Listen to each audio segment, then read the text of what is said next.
Hey hi guys, this is Popcorn Time. நம்ம இன்னைக்கு என்ன ஸ்டோரி பற்றி பார்க்க போகிறோம். ஒரு ஆறு த்ரில்லர்னு ஒரு படத்தை பற்றி தான் நம்ம பார்க்க போகிறோம். சில பேர் லைஃப்பில் ஷார்ட் கட் எடுத்திருக்கீங்க, எடுத்து எவ்வளோ பெரிய பிரச்சனைகளை மாட்டிருப்போம். அந்த மாதிரி நீங்கள் ஒரு ஸ்கூல் பஸ் ஷார்ட் கட் எடுத்து பயங்கரமான காட்டுக்குள்ளே மரும பேய்கிட்ட இருந்து ஸ்கூல் பசங்க தப்பிச்சாங்களே இல்லையான்னு சொன்ன கதை தான் தி ஷார்ட் கட். அவங்க நம்ம படத்தோட கதைக்குள்ளே போயிடலாம். அதுக்கு முன்னாடி நம்ம யூடியூப் சேனலில் யாரும் லைக் பண்ணாமல் சப்ஸ்கிரைப் பண்ணாமல் இருந்தீங்கன்னா தயவு செய்து பண்ணுங்க. அப்போ தான் நம்ம அடுத்தடுத்த போகிற வீடியோ உங்கள் மொபைல் நோட்டிஃபிகேஷன் தேடி வரும். அதோட ஓப்பனிங் சீன்லேயே ஒரு பயங்கரமான காடை காட்டுறாங்க. பார்க்கும்போது கொஞ்சம் திகிலாக தான் இருக்குது. அந்த காட்டு ஒரு சின்ன பையன் தலை தறிக்க ஓடி வந்துட்டு இருக்கான். ஓடி வந்த பையன் கால் தறிக்க கீழே விழுந்து பயங்கரமா கதறி அழுகுறான். அவனுக்கு என்ன பண்றதுன்னே தெரியல. அப்படியே டைட்டில் கார்டு போறாங்க, தி ஷார்ட் கட். அந்த டைட்டில் கார்டு கூட ஒரு புக்கு மாதிரி காட்டுறாங்க. அந்த புக்கு பார்க்கவே ரொம்ப அமானுஷமா ஒரு பயங்கரமா இருக்கு. அப்படியே கட் பண்ணி ஒரு அழகான காட்டுக்குள்ள ஒரு அழகான ரெட் கலர் பஸ் காட்டுறாங்க. அந்த பஸ் பார்க்கும்போது அவ்வளவு சூப்பரா இருக்கு. இந்த பஸ் அப்படின்னு ஒரு ஸ்கூல் பஸ் நினைக்கிறேன். இந்த பஸ்ஸுக்குள்ள ஒரு 5 ஸ்டூடெண்ட் உட்காந்துருக்காங்க. ஜோ என்ற பஸ் டிரைவரும் இருக்காரு. இவர் தான் நம்ம படத்தோட ஹீரோ நோலன். நோலன் வந்து ஒரு வாய்ஸ் ஓவர் மாதிரி கொடுத்துட்டு இருக்காரு. நம்ம ஒரு பயணத்தில் இருக்கும்போது பாதைகள் நீண்டுகிட்டே இருக்கும். நம்ம ஒரு நாள் ஷார்ட் கட் எடுக்கிற மாதிரி நிலைமை வரும். இந்த மாதிரி நாங்களும் ஒரு ஷார்ட் கட் எடுத்தோம். திசை மாதிரி போன இடத்துல எங்க தலையெழுத்தே மாறி போன மாதிரி ஒரு விஷயம் நடந்தது. இந்த மாதிரி சொல்லிக்கிட்டே நம்ம பஸ்ல இருக்க கேரக்டர்ஸ் எல்லாம் காட்டுறாங்க. நோலன் பக்கத்துல ஒரு பொண்ணு டிராயிங் பண்ணிட்டு உட்காந்துருக்குல்ல, அவதான் நம்ம படத்தோட ஹீரோயினி பெஸ். பெஸ் வந்து ரொம்பவே தைரியசாலி. அப்படியே அவங்க பின்னாடி சீட்ல 2 பேர் உட்காந்துருக்காங்க. அந்த குண்டா தடி, அவன் பேர் தான் காட். அந்த பக்கத்துல இருக்க ஒரு பொண்ணோட பேர் தான் குயினி. குயினி வந்து ரொம்ப புத்திசாலியான ஒரு பொண்ணு. அதனாலதான் அந்த குண்டை வந்து கஷ்டமான கேள்வி எல்லாம் கேட்டுட்டு இருக்காங்க. ஆனா நம்ம குயினி வந்து சும்மா அசால்ட்டா பதில் சொல்லிட்டு இருக்காங்க. இவங்க இல்லாம பஸ்ல கடைசியா ஒருத்த உட்காந்துருக்காங்க ஃப்ரீக்கியா. அவன் தான் ரெஜி. ரெஜி வந்து கொஞ்சம் சைக்கோ மாதிரி பண்ணுவான். இப்ப கூட பாருங்க ஒரு பேப்பர் பால் எடுத்து நம்ம ஹீரோ தலையில அடிச்சிட்டு இருக்கான். இவங்க பாத்தீங்கன்னா ஏதோ ஒரு ட்ரிப் மாதிரி போயிட்டு இருக்காங்க. அவ்வளவு அழகா இருக்கு அவங்க போற இடங்கள்லாம். அப்போதான் நம்ம ஜோ வந்து சண்டை போடாதீங்க, நான் ஒரு விடுகதை கேட்கிறேன், அதுக்கு முதல்ல பதில் சொல்லுங்க பாப்போம் அப்படின்னு சொல்றாரு. நான் 7 எழுத்து பேர் கொண்டவன். நான் இல்லாம யாராலையும் ஜெயிக்க முடியாது. வெற்றிக்கும் தோல்விக்கும் நானே முக்கியம். இவ்வளவு பெரிய ராஜாவா இருந்தாலும் நான் இல்லாம ஜெயிக்க முடியாது. நான் யார் அப்படின்ற கேள்வி கேட்கிறாரு. குயினியும் மற்ற பசங்களும் திரு முடிக்கிறாங்க. அவங்களுக்கு என்ன சொல்றதுனே தெரியல. அதுக்கு ஜோ வந்து பரவாயில்ல, டைம் எடுத்துக்கோங்க அப்படின்னு சொல்றாரு. பசங்களாம் அப்படியே ஜாலியா ஃபன்னா விளையாடிட்டு இருக்காங்க. இவங்க போற ரூட்ஸ் எல்லாம் அப்படியே காட்டிக்கிட்டே இருக்காங்க. இவங்க போற ரூட்ல பாத்தீங்கன்னா மரங்கள்லாம் விழுந்திருக்கு. இவங்க போக அதிக மரங்கள்லாம் விழுந்திருக்கு. ஃபர்தரா மூவ் பண்ண முடியாத அளவுக்கு பெரிய மரம் ஒன்று விழுந்திருக்கு. பக்கத்துல ஒரு காட்டு பாதை மாதிரி இருக்கு. இது ஏதோ ஷார்ட் கட் போல இருக்கு. ஏதாவது போனா ரூட்டை கண்டுபிடிச்சு போயிடலான்ட்டு போறாங்க. அந்த வழியா போயிட்டு இருக்கும்போது ஒரு மண்டை உடகெல்லாம் காட்டுறாங்க. அதை பார்க்கும்போது கொஞ்சம் திகிலா தான் இருக்கு. இப்போ அந்த ரூட்ல போயிட்டு இருக்காங்க. போகுது அது பாட்டு போய்கிட்டே இருக்கு. ஒரு மாதிரி பனி மூட்டமா இருக்கு. ஃபுல்லா அப்படியே இருட்ட ஆரம்பிச்சிருது. இப்போ இவங்க போற பாதையில என்ன ஆச்சுன்னா ஒரு பெரிய மான் ஒண்ணு செத்து கிடக்குது. இதுக்கு என்ன பண்றது, இது வர நம்ம தள்ளி வச்சுட்டு போயிருந்தா ஜோ கீழே இறங்கி வராரு. ஜோ கீழே இறங்கி அது மானை தள்ளி வச்சுட்டு இருக்கும் போது எதையோ பார்த்து ஷாக் ஆகுறாரு. அப்படியே கட் பண்ணி நம்ம பஸ்ஸுக்குள்ள கட்டுறாங்க. நம்ம பசங்க ஜாலியா ஃபன்னா விளையாடிட்டு இருக்காங்க. அப்படியே பஸ்ஸுக்குள்ள நம்ம ஜோ வராரு. பின்னாடி ஒருத்தன் கன்னு வச்சுக்கிட்டு வரான். அவன் பாக்குறதுக்கு அப்படியே சைக்கோ மாதிரி இருக்கான். அவன் நேரா உள்ள வந்து பசங்களா இனிமே இந்த பஸ் ஏன் கண்ட்ரோல்ல இருக்கு அப்படின்னு சொல்றான். யாரா இவன் சைக்கோ மாதிரி இருக்கான்ட்டு பசங்களும் யோசிச்சுட்டு இருக்காங்க. கால் குண்டா இருக்காங்க. அவனை பார்த்து ரொம்பவே ஷாக் ஆகுறான். எனக்கு யாருன்னு தெரிஞ்சிருக்கு. அப்படி ஒரு பிளாஷ்பேக் ஸ்டோரி மாதிரி கொண்டு போறாங்க. உங்க அங்கிள் வந்து ஒரு பெரிய போலீஸ் ஆபீசர். இவங்க 2 பேரும் அப்படியே சாப்பிட்டுக்கிட்டே பேசிட்டு இருக்காங்க. இந்த மாதிரி ஒரு கொடூரமான ஒரு சைக்கோ வந்து ஜெயில இருந்து தப்பிச்சிட்டான் அப்படின்ட்டு டேப்ல காட்டிட்டு இருக்காரு. அந்த குண்டுனா அப்படியே கதை கேட்டுட்டு கண் கலங்கிட்டு அப்படியே பர்கரை நல்லா தின்னுட்டு இருக்கான். அப்படியே கட் பண்ணி பஸ்ஸை காட்டுறாங்க. பஸ் அப்படியே மூவிங்ல இருக்கும்போது எல்லாரும் போன் எடுத்து வெளியே போடுங்க சொல்றாங்க. எல்லா பசங்களும் போன் தூக்கி வெளியே போட்டுட்டு இருக்காங்க. ஆனா அந்த ரெஜி பையன் மட்டும் போன் தூக்கி வெளியே போட மாட்டான். ரெஜி வந்து அவனை பார்த்து அப்படியே முறைச்சுக்கிட்டே இருக்கான். அதுக்கு அந்த சைக்கோ வந்து உன்ன மாதிரி ஊறப்பட்ட பேரை நான் பார்த்திருக்கேன்டா. ஜெயில் தெரியுமா, ஜெயிலு, நான் அங்கதான்டா பிறந்து வளர்ந்தது அப்படின்னு சொல்லிட்டு கண்ணு வச்சு மிரட்டிட்டு இருக்கான். ரெஜி வந்து கொஞ்சம் அள்ளு விட்டுருது. அதனால அவனும் தூக்கி போனை தூக்கி வெளியே போட்டுறான். அப்படிதான் எல்லாருமே சமத்தா இருக்கணும் அப்படின்னு சொல்லிட்டு அவன் கண்ணு வச்சுட்டு முன்னாடி வந்து உட்காடுறான். இந்த பஸ் வந்து ஒரு மிலிட்டரி ஜோனை தாண்டி போற மாதிரி ஒரு போர்டை காட்டுறாங்க. அப்படியே பஸ்ஸுக்குள்ள வந்து பாத்தீங்கன்னா நம்ம பசங்க வந்து அப்படியே சைக்கிளே பேசிட்டு இருக்காங்க. எப்படியும் இந்த கண்ணு மட்டும் நம்ம எடுத்துடணும், நம்ம தப்பிச்சிடலாம் அப்படின்னு சொல்றாங்க. இது எப்படியும் அந்த சைக்கோக்கு தெரிஞ்சு வருது. பசங்களாம் என்ன வீரசியமா, இதெல்லாம் என்கிட்ட விளையாடாதீங்க, அப்படியே பட்டுன்னு போட்டு பொட்டுன்னு போயிடுவேன் அப்படின்றான். இந்த பஸ் பாத்தீங்கன்னா ஒரு ரூட்டுக்குள்ள போய்கிட்டே இருக்கு. அப்படியே டனல் மாதிரி இருக்கு. அந்த டனல் கிராஸ் பண்ணி தான் போய் ஆகணும்னு சொல்லிட்டு ஜோ போயிட்டு இருக்காரு. அப்படி நடு டனல்ல வந்து பஸ் நின்றுது. டிரைவருக்கு தெரியல என்ன ஆச்சுன்னு அவருக்கு தெரியல. கையில கன் எடுத்துட்டு மிரட்ட ஆரம்பிச்சிடுறான். என்ன பண்ணிருக்கு, என்ன ஆச்சு, ஏன் வண்டி ஸ்டார்ட் ஆக மாட்டேங்குது அப்படின்னு சொல்லிட்டு மிரட்டிட்டு இருக்கான். பைத்தியம், எனக்கு மட்டும் என்னடா தெரியும் அப்படின்னு சொல்றாரு ஜோ. நீ கிண்டல் பண்ற சொல்லிட்டு குயினியோட தலையில வந்து கன்னு வச்சு மிரட்டிட்டு இருக்காரு. ஒழுங்கு மரியாதை வண்டியை ஸ்டார்ட் பண்ணி இல்லைன்னா கீழே போய் செக் பண்ண அப்படின்னு சொல்றாரு. இருடா போய் தொலைறான் அப்படின்றாரு ஜோ. ஜோ கீழே இறங்கி போறாரு. பின்னாடி சைக்கோவும் வரான். கூட குயினியும் பனி கைதியை வச்சு கூட்டிட்டு வரான்.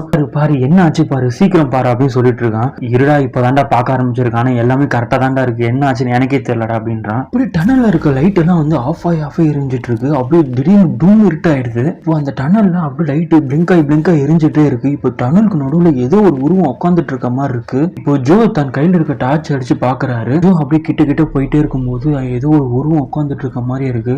கொஞ்சமா நடந்து அப்படியே முன்னாடி போய்கிட்டே இருக்காரு. ஏதோ ஒரு மூட்டை இருக்கு போல இருக்கு அப்படின்னு நினைச்சிட்டு கிட்ட போயிட்டு இருக்காரு. சரி மூட்டை வரத்துக்கு போட்டு போகணும்னு சொல்லிட்டு போறாரு. போய் பார்த்தாதான் தெரியுது உட்கார்ந்துட்டு இருந்த உருவம் திடீர்னு எழுச்சி நிக்குமா. அப்படியே ஷாக் ஆயிராரு நம்ம ஜோ.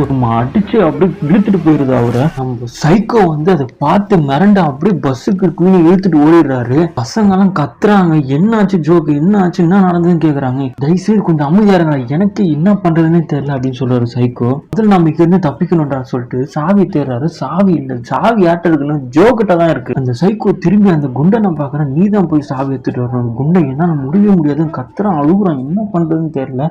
ஹீரோ நோலன் வந்து நான் போறேன் அப்படின்னு சொல்றான். இல்ல நான் தான் போகணும்னு சொல்லிட்டு பசங்க எல்லாம் வாக்குவாதம் பண்ணிட்டு இருக்காங்க. நம்ம பெஸ் இருக்காங்கல்ல, அட போங்கறான்னு சொல்லிட்டு அவங்க பாட்டுன்னு கீழே இறங்கி போயிட்டாங்களா. கீழே இறங்கி போகும்போது தான் கொஞ்சம் அள்ளு கிளம்புது நம்ம பெஸ்ஸுக்கு. அப்படியே நடந்து முன்னாடியே போய்கிட்டு இருக்காங்க. அங்க எங்கேயோ ஒரு உருவம் வந்து லைட்டா அசைற மாதிரியே இருக்கு.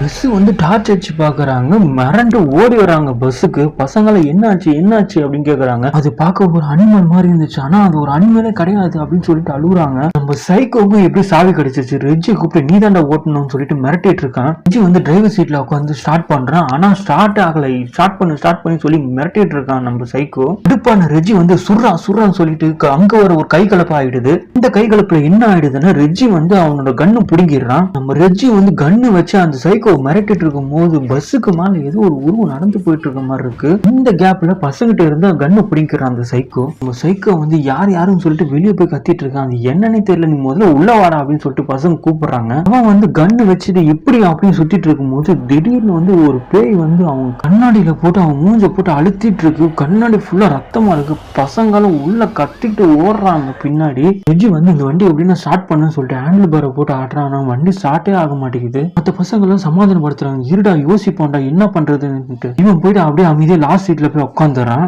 பின்னாடி திரும்பி பாக்குறான், அவன் ஏதோ அட்ராக்ட் பண்ற மாதிரி இருக்கு. கண்ணு முழிச்சு பார்த்தா ஏதோ ஒரு அறையில வந்து ரத்த கலரையா நின்றுட்டு இருக்கான். கூட அவன் ஃப்ரெண்ட்ஸும் ரத்த கலரையா நிக்கிறாங்க. அங்க ஒரு பேய் வந்து அவனை கடிக்க வருது. அப்பதான் வந்து அவன் ஃப்ரெண்ட்ஸ் இருப்பாங்க. அது ஒரு இமேஜினேஷனா இருக்கும் போல இருக்கு. என்னடா ஆச்சு, என்னடா நடந்தது, என்ன வந்துடுறா அப்படின்னு கேட்கறான். துணிவு அப்டேட் வந்துச்சுரா அப்படிங்கிறான். ஏய் கனவுல பேய் வந்துச்சுரா அப்படின்னு சொல்றான். அப்படின்னு சொன்ன உடனே டோரை திறந்துகிட்டு பேய் அப்படி உள்ள வருது. அந்த பேய் பார்க்கவே கொடூரமா இருக்கு. அது அப்படியே பொறுமை நகர்ந்து நம்ம பசங்கிட்ட வருது. பசங்க நம்ம தெரிச்சுட்டு அப்படியே பின்னாடி ஓடுறாங்க. பின்னாடி இருக்க டோர் ஓபன் பண்றாங்க, ஆனா அவங்களால ஓபன் பண்ண முடியல.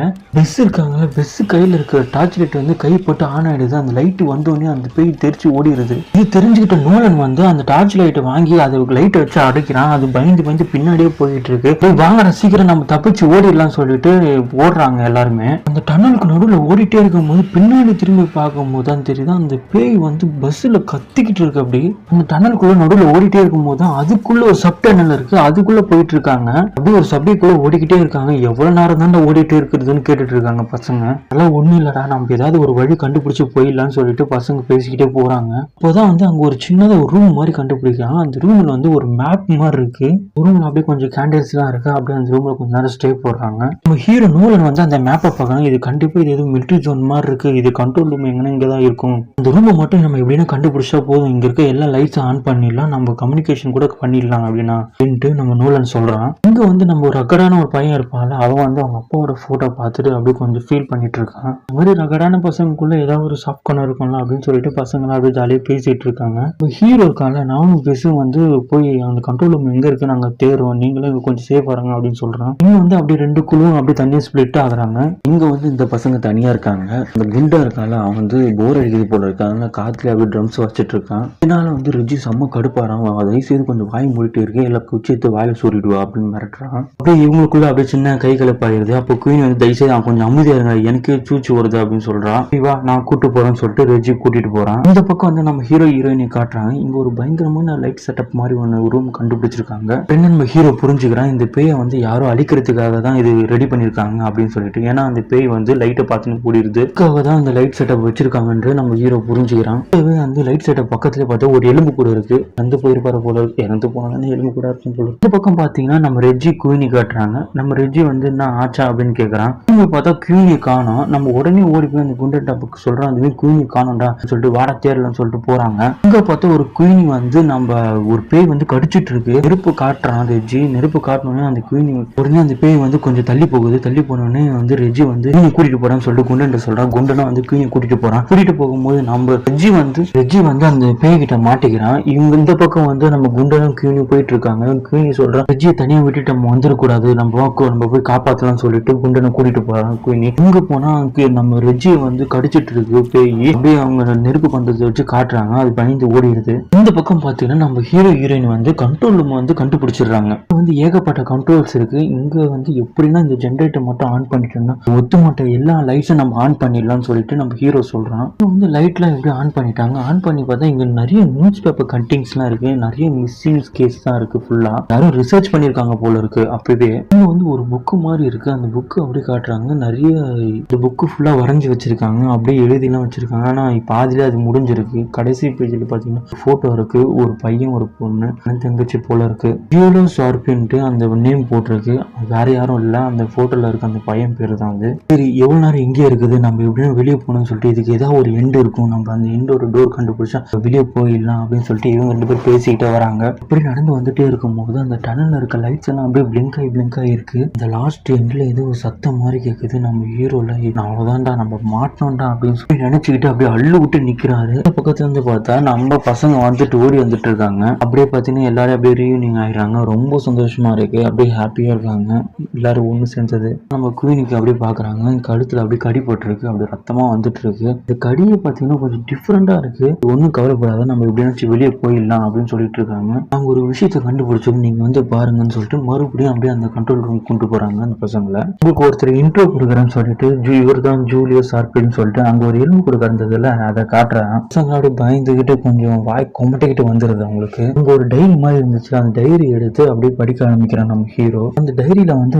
ஜூலியோ ஷார்பின்னு அதுக்கப்புறம் அவங்க தங்கச்சி 2 பேரும் வந்து காட்டுக்குள்ள வந்திருப்பாங்க. வந்து நல்லா ஒரு அட்வென்ச்சர்ஸ் பண்ணலாம்னு வந்திருப்பாங்க. அப்போதான் வந்து அவங்க தங்கச்சி வந்து டனல் மாதிரி கண்டுபிடிச்சிருப்பாங்க. அந்த டனல் கிட்ட போய் பார்க்கும்போது தான் தெரியும் அங்க ஏதோ ஒரு உருவம் அசைஞ்சிட்டு இருக்க மாதிரி இருக்கும். அந்த உருவம் வந்து அப்படியே அவங்க தங்கச்சி அடிச்சு இழுத்துட்டு போயிடுமா. இவர் பார்த்து பயந்து ஓடி வந்துருவாரு. இதுதான் நம்மளோட ஃபர்ஸ்ட் சீன்ல அங்க காட்டியிருப்போம். நம்ம தங்கச்சி இறந்து போயிருப்பாங்க. இவர் மட்டும் எப்படி தப்பிச்சு வந்திருப்போம். இது ரொம்ப வருஷம் கழிச்சு இவர் மறுபடியும் வராரு. நல்லா வயசாகி இது எப்படின்னாச்சும் பழி வாங்கணும்னு சொல்லிட்டு நம்ம தங்கச்சியை கொண்டு இதை வந்து விடக்கூடாதுன்னு சொல்லிட்டு பழி வாங்குறதுக்கோசமே ரிட்டர்ன் வருவாரு. அப்போதான் அந்த டனலுக்குள்ள உட்காந்து பயங்கரமான ஒரு ரிசர்ச் எல்லாம் பண்ணுவாரு. ஒரு பயங்கரமான லைட் செட்டப் எல்லாம் ரெடி பண்ணிருப்பாரு அந்த டனலுக்குள்ளே உட்காந்து. அது மூலியமா தான் இந்த இடமும் இந்த லைட் செட்டப் எல்லாம் ரெடி பண்ணி வச்சிருப்பாரு. இப்பதான் வந்து நம்ம ஹீரோ வந்து படிச்சு முடிக்கிறாரு. இது நம்மளோட முடிஞ்சிட கதை கிடையாது. அவர் பாவம் தங்கச்சியை பறி கொடுத்துட்டு மிருகத்தை சாகடிக்கணும்ட்டு இந்த ரிசர்ச் தொடங்கியிருக்காரு. நம்ம தான் இது முடிச்சு வைக்கணும்னு சொல்லிட்டு பசங்களை பேசிட்டு இருக்காங்க. எனக்கு தெரிஞ்சு இந்த மிருகத்திட்ட இருந்து நம்ம தப்பிக்கவே முடியாது. ஆனா நம்ம கரெக்டா பிளான் பண்ணா இங்க இருந்து நம்ம அழிச்சிட்டு தப்பிச்சிடலாம்.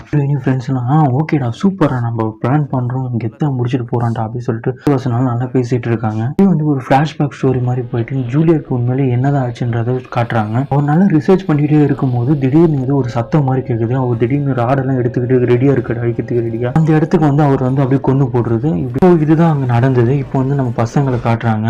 ஜூலிய கையில எடுத்துருக்கலாம், ஆனா முடிச்சு வைக்க போறது நம்ம தான் அப்படின்னு சொல்லிட்டு ஒரு டீம் ஃபார்ம் பண்ணி நல்ல ஒரு பிளானா போட்டுட்டு இருக்காங்க. இவங்கிட்ட இருக்க ஒரே ஆயுதம் என்னன்னா ஜூலியோ ரிசர்ச் பண்ண பேப்பர்ஸ் மட்டும் தான். இந்த நோட்ஸ் வச்சுதான் இவங்க வேட்டையாட போறாங்க. நோட்ஸ் எல்லாம் பிரிச்சு வச்சுட்டு என்ன பிளான் பண்ணிட்டு இருக்காங்க. இவருக்கு cassette and paper corner set பண்ணி வச்சிருக்காங்க. ஏன்னா அதை வர வைக்கிறதுக்கு கடைசியா ஒரு ரெடி பண்ணி வச்ச லைட்டை செக் பண்ணி பாக்குறாங்க. ஆனா அது பக்காவா ஒர்க் ஆகுது. அவ்வளவுதான். இப்போ ஒரு ட்ராப் மாதிரி செட் பண்ணி வச்சுட்டாங்க. அதுல ஒரு வாய்ஸ் ரெக்கார்ட் மாதிரி போட்டு வச்சுட்டாங்க. ஒரு ஜூலியோ பேசின மாதிரி இந்த வாய்ஸை கேட்டுக்கிட்டே அங்க இருக்க ஒரு துணி வச்சு ஸ்மெல் பண்ணிட்டு அது வரும். அந்த பேய் அப்படியே வந்து ரெஜி கடிக்க வருது. கடிக்க வரும்போது தான் நோவா வந்து விசில் அடிக்கிறான். அப்படியே அந்த பேய் வந்து அப்படியே நோவா பக்கம் போது அப்படியே ஹீரோ பக்கம் கடிக்கலான்னு போகும்போது தான் நம்ம பெஸ் இருக்காங்களே அப்படியே கிளாப் அடிக்கிறாங்க. அந்த பேய் அப்படியே ரொட்டேட் ஆகி நம்ம பெஸ் பக்கம் போகுது. ஹீரோயினும் குயினியும் வந்து லைட்டு பக்கத்துல ஓரமா உட்காந்துருக்காங்க. வந்து தயவு செய்து என்ன விட்டு போயிடாதப்பா ப்ளீஸ் பா அப்படின்னு கெஞ்சிராவன். இப்போ என்னன்னா அவங்க லைட்டு பின்னாடி உட்காந்துருக்காங்களா, அங்க வந்து ஒரு ரத்தக்கார வரைஞ்ச துணி இருக்கு. அது ஸ்மெல் பண்ணிட்டு அந்த பேய் வந்துருந்தாங்க. அந்த துணி வேற யாரும் இல்ல, நம்ம குயினிக்கு கழுத்துல அடி போட்டிருக்கோம்ல அந்த ரத்தக்கார துணி தான் அது. அப்படியே அமைதியா உட்காந்துருக்காங்க. அந்த பேய் வந்து பக்கத்துல வந்துருச்சு. அப்படி மாட்டினா அவங்க காலி 2 பேரும். ஹீரோக்கெல்லாம் அப்படியே கரெக்ட் லைட் ஆன் பண்றான். ஆன் பண்ண உடனே நம்ம குண்டா இருக்காங்க ஓடி வந்து ஒரே அடி இடிச்சிடறான். இங்க தப்பிச்சு நீங்க ஓடுங்க அப்படின்னு சொல்லிட்டு நம்ம குயினியும் பெஸ்ஸையும் சொல்றான். இந்த 2 பொண்ணுங்க டனல் வெளியே எவ்வளவு தூரம் ஓட முடியுமோ அவ்வளவு தூரம் ஓடுறாங்க. அவன் நம்ம பசங்களால வெளியே வரவே முடியல. அவங்க 2 பேரும் டனல் கிட்ட வெளியவே வந்துட்டாங்க. இந்த பக்கம் ஃபுல்லா வெளிச்சமா தான் இருக்கு. அப்போ அப்படியே தப்பிச்சு நினைச்சிட்டு ஓடி வராங்க. திரும்பி பாக்குறாங்க, பசங்களை காணும். ஃபீல் பண்ணி ரொம்பவே அழுதுட்டு இருக்காங்க. திடீர்னு அந்த மிருகத்தோட சத்தம் வந்து கேக்குது. என்னன்னு பார்க்கும்போது இவங்க பின்னாடிதான் அந்த மிருகம் ஓடி வந்துட்டு இருக்கு. திடீர்னு இந்த பேய்க்கு பின்னாடி வந்து இன்னொரு சத்தம் கேக்குது. என்னன்னு பார்த்தா நம்ம பசங்க ஓடி வராங்க. அவ்வளவுதான், இந்த பேய் வந்து வசமா மாட்டிக்கிச்சு. இப்போ வெளியும் போக முடியாது. இப்போ பசங்களும் நெருப்பு பந்தத்தை தூக்கிட்டு ஓடி வராங்க. அந்த நெருப்பை வச்சு அந்த பேயை போட்டாமோ அடிக்கும் போட்டு இந்த நெருப்புனால அதோட துணியெல்லாம் பத்திக்குது. அவ்வளவுதான், அந்த பேய் அங்கேயும் காலி ஆயிடுது. உன்னால கொல்லப்பட்ட பல பேருக்கும் அப்படின்னு சொல்லிட்டு இவங்க கிளம்புறாங்க. அந்த பஸ்ஸை நோக்கி வராங்க. அப்படியே அந்த பஸ்ஸை காட்டுறாங்க. வந்து ஒரு ஜோவோட கேப் இருக்கு. ஒரு விடுகதை கேட்டு இருந்தார் இல்லையா, அவரோட வெற்றிக்கும் தேவைப்படுது என்ன தெரியுமா, அதுதான் கரேஜ். கரேஜ்ன்றது ஒரு தைரியம். கரேஜ்ன்ற ஒரு வார்த்தை நீங்க ஸ்பெல் பண்ணி பாத்தீங்கன்னா 7 லெட்டர்ல வரும். இன்னும் ஒரு விஷயத்துல நீங்க எடுத்தாலுமே ஒரு தைரியம்ன்றது வேணும். அந்த தைரியம் மட்டும் இல்லைன்னா ஒண்ணுமே பண்ண முடியாது. அப்படியே இந்த கதையை முடிக்கிறாங்க. இந்த மாதிரி பல கதைகளோட நான் கொண்டு வரேன். அதுக்கு நீங்க தயவு செய்து எனக்கு பண்ண வேண்டியது லைக் பண்ணுங்க, சப்ஸ்கிரைப் பண்ணுங்க. தேங்க்யூ.